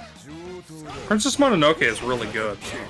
It's very good, but I don't know why, but for some reason, my brain was like, well, if you watch this, you will be a disappointment to your parents. And I was like, but I'm already a disappointment to my parents. I don't want to be even more of that. So I just, like, while my parents were, like, in the kitchen or doing, like, housework, I would, like, switch to the channel that was playing Princess Mononoke, and then I would switch back immediately, and as a result, my first Ghibli movie was consumed in a very sporadic fashion. Huh.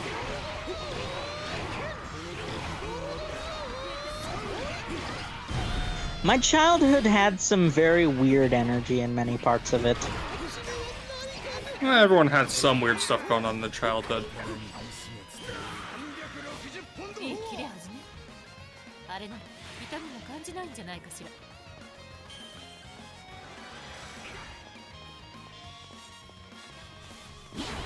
But yeah, it doesn't make sense to me, though, that I just, for some reason, something about anime and the art style and the storytelling just clicked with me in a way that other media didn't, because I kind of just stuck with that for, you know, my entire life, as opposed, which doesn't make sense in hindsight, because, like,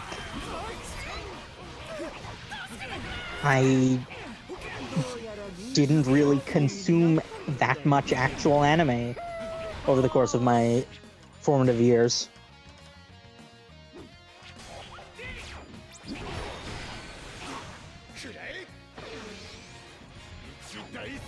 So, you know, that's a thing. Like, I think I didn't... I watched one episode of Dragon Ball Z as a child for the first 5 years of my life. Which is just crazy to me now. But yeah, do you know what? And do you know what episode it was? Go on. That's even worse. The first and only episode of Dragon Ball Z that I watched for the longest time was the episode immediately after the Goku-Vegeta fight concluded and Vegeta left. Oh. No, that is not a good episode to start on. Where literally the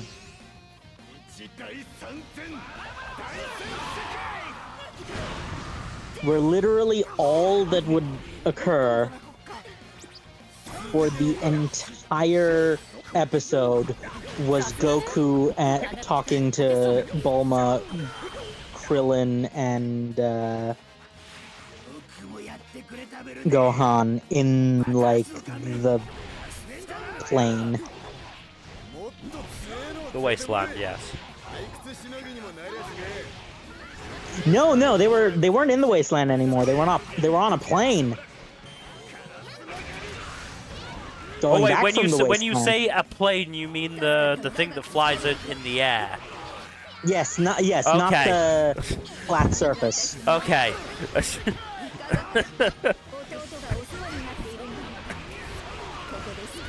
You can see my confusion. No. In hindsight, I totally see where I went wrong.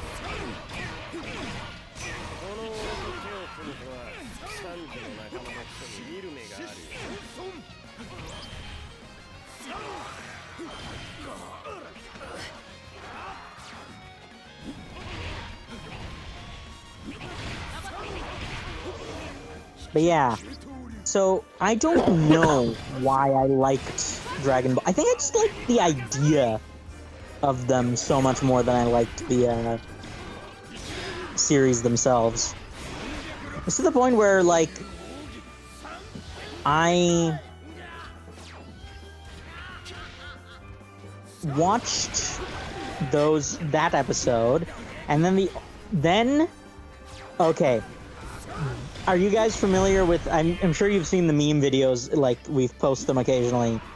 Are you familiar with the Speedy dub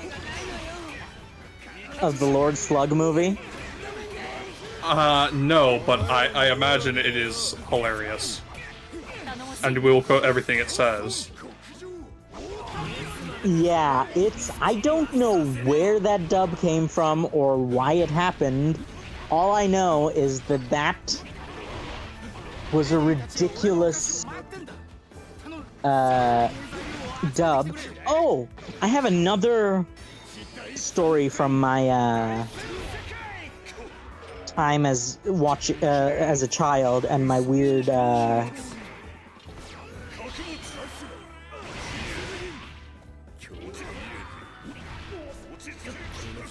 anime thing.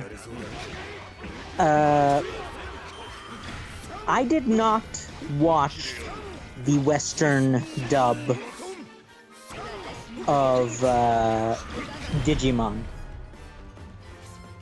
I only ever watched a couple episodes of the original Digimon, if I'm being honest. So, I never got into that series, really. So I was okay. always more of a Pokemon kid growing up. I definitely preferred Digimon as a child. Don't know why. I kind of just did. But the reason I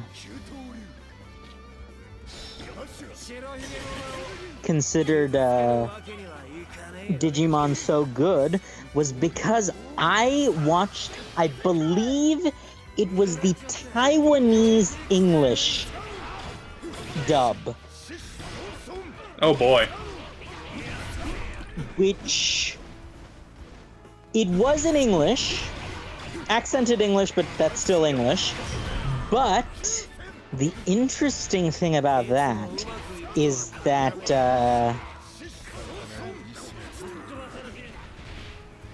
it was a completely faithful dub. Like, there was no localization to speak of. There was no censorship, and it was one-to-one. Like, I watched Digimon Adventures like 4 or 5 years back, and I realized, oh, the lines were one for one, the exact literal translations. And as a result, the reason I preferred Digimon was because it seemed more realistic to me. Because it didn't have the layer of 4Kids nonsense. Because But I Fuzzy, watched the it. 4Kids nonsense is part of the appeal. Because it's fucking hilarious. Look, I know there's people who think that, but as a child, honestly, not having to be subjected to the 4Kids nonsense probably ensured that my mental state was not even worse than it already is. I get that.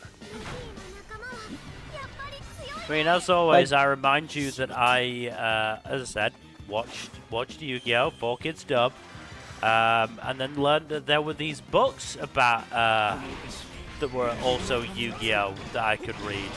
These weird backwards books. Got the first one. Yugi's killing people, which is weird. They're also not playing, Yeah, they're not really playing the children's card game.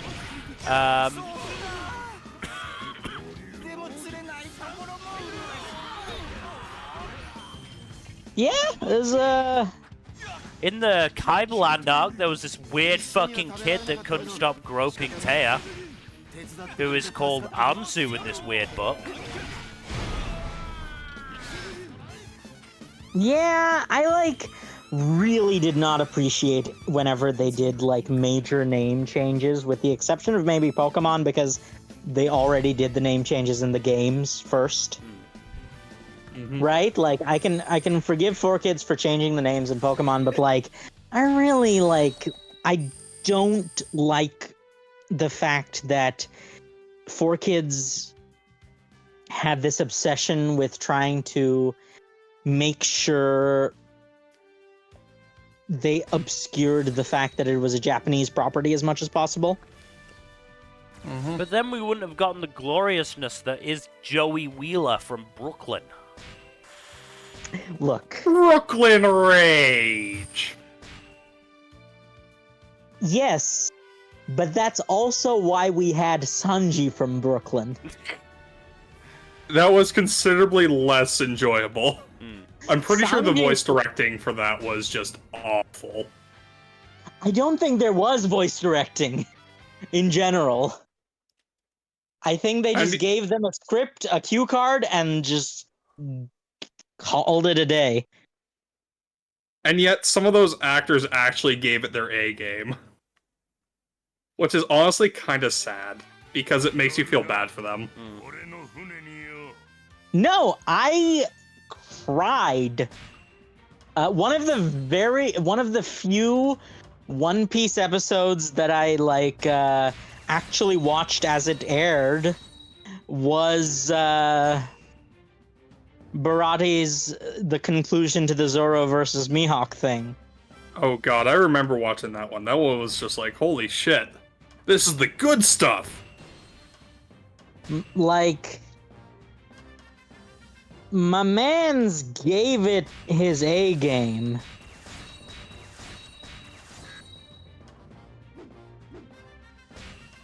Should he have? Possibly not. But he did.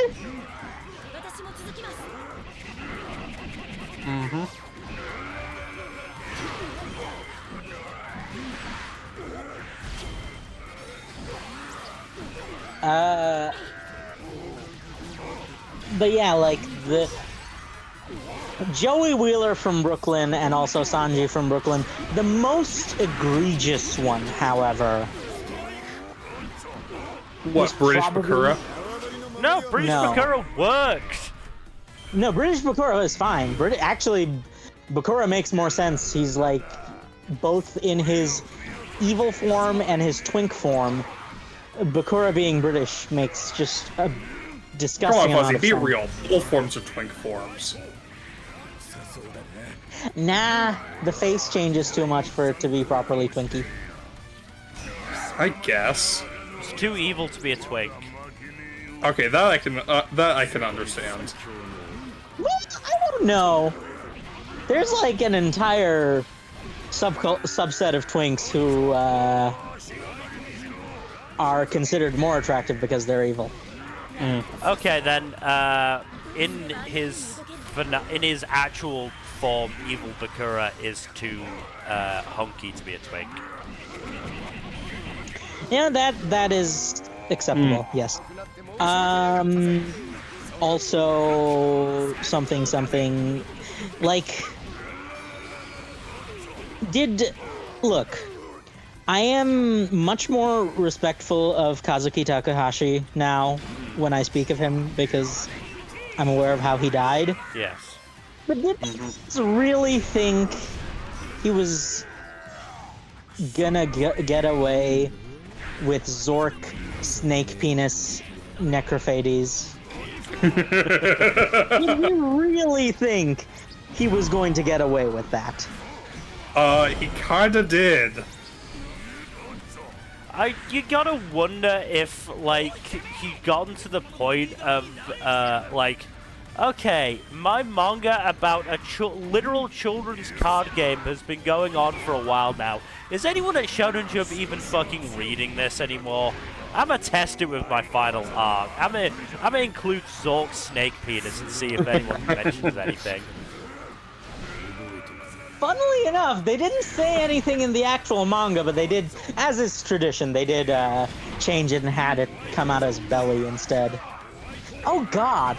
It occurs to me that the new positioning makes it his umbilical cord. Yeah. Yeah, because it's where his belly button would be. Oh god! I think is this worse? Depends on who you ask. I don't know. From where I'm sitting, it feels like it's kind of worse if it's his like umbilical cord. That like. Now we have to think about what was Zork's mom like. Yes. I mean, knowing. Okay, Mill. Yeah. You've read enough of the. You've probably read enough of the manga to have at least some idea of this. Horny was the Yu-Gi-Oh manga. How horny was it? Yeah, because you've already mentioned that there was like just casual groping. That was very early on, to be fair. And that felt like an outlier, if I recall correctly. I mean, obviously there was My Valentine. Oh, I can't remember what she was called in the fucking manga. I do love some of the pun names they came up for, like, dubisms. They are very funny. Okay. I am going to blow your minds. Oh, was My Valentine not a dub name? No. Do you know when I got the pun of My Valentine? Go on. Do you know how old I was?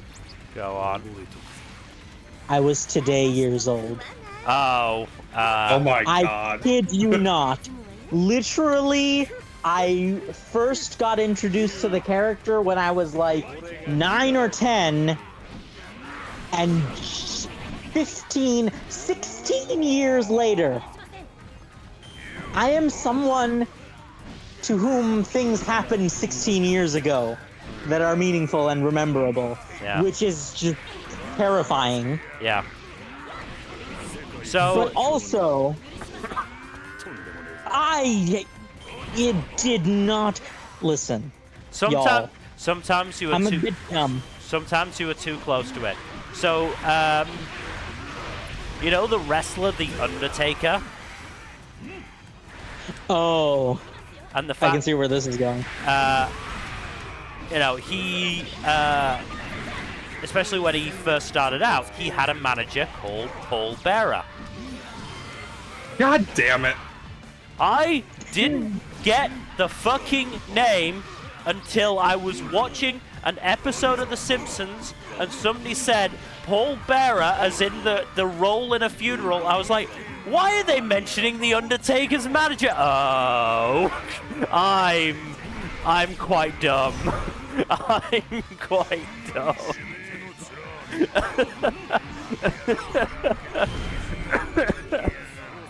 Like, okay. Oh man. That, I think, is less dumb and more just sort of hilarious coincidence.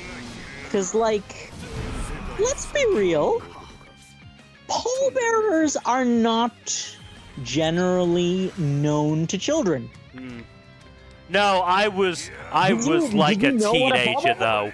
I was quite old. I might have been an adult. I can't remember exactly when this happened. Honestly, because I'm trying to think. Because, like, okay, here's a question. With the dancing ones aside, love those guys, by the way. They're great. They're like real-life JoJo's characters, and not just because of the fan art. Do pallbearers exist anymore? Is that a thing that people do? I was a pallbearer at my grandfather's funeral, so So that was I. almost 10 years ago. I was pallbearer for both of my grandparents, I think, or grandfathers. Is it a regional?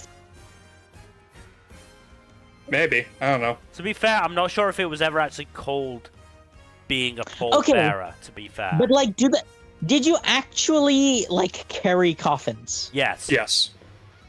I was very Okay. worried about it. Yeah, I'm very confused then, because, like, genuinely- especially my maternal granddad, who was quite a big man. It took more of us than usual. yeah, like, because I genuinely don't know what the deal is, or whether it's a cultural thing or not. Because, like, I've been to my fair share of funerals, and I've not really seen a lot of pallbearers, and they're like cross-cultural funerals as well, not just like, you know, the standard funerals as they were.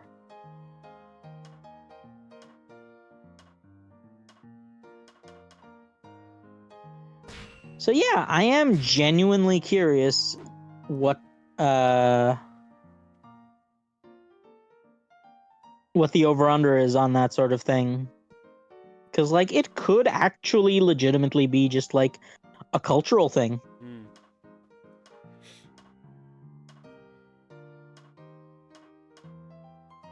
You've really been skipping out on leg day, Jack. My legs are actually really strong. Like, no joke, in real life I have that. My legs are much stronger than my upper body. Well, considering how small his fucking legs are and how top-heavy he is, I'm surprised Jack the Jobber can actually stay upright. Oh yeah, no. A lot of One Piece characters skip leg day, to be fair. I mean, look at Kaido. His aren't, like, huge, but they do look sizable, at least. Yeah, no, You look know, at Kaido- Jozu, though. I don't Look at know. fucking In a lot of Jozu. yes, Jozu is one of the most egregious examples, but I feel in a lot of shots, Kaido does have little baby legs. Yeah. That's the anime, though. The anime is weird like that. No, like in some of his early shots in the manga, like when he's facing off against the Kid Hawkins alliance. Oh, he look at definitely- Kuma. Oh, Kuma didn't just skip leg day. He actively made sure to atrophy his legs as much as possible. That is the only feasible explanation. I mean, Kuma still doesn't look as bad of an example as Jack. Most of the more human-sized characters seem like they're pretty balanced in terms of, like, limb proportions. Yeah.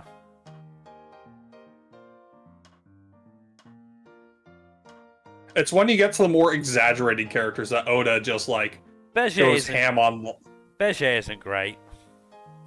He clearly skipped leg day, but at the same time, they're He not like doesn't- teeny baby well, legs. Oh, look Here's at the Burgess. thing. Look at Burgess. Fucking Burgess. Yes, Burgess is an example. Beige, the thing about Beige is that he doesn't need to have legs. He has people for that. Also, he has wheels. Why would you exercise your legs if you can just turn them into, like, tank treads?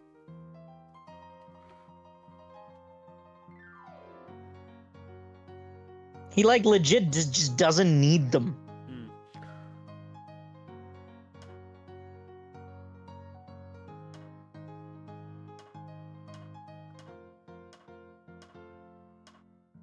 Anyway, the reason I'm doing this is because we've hit 2 hours, so... Yeah. Yes, I was thinking as much. So, thank you everybody for watching. Hopefully you've enjoyed. In terms of future stuff, Saturday should be the mid-season check-in for summer anime, so look forward to that. That'll be a Sunday, fun time. not sure. I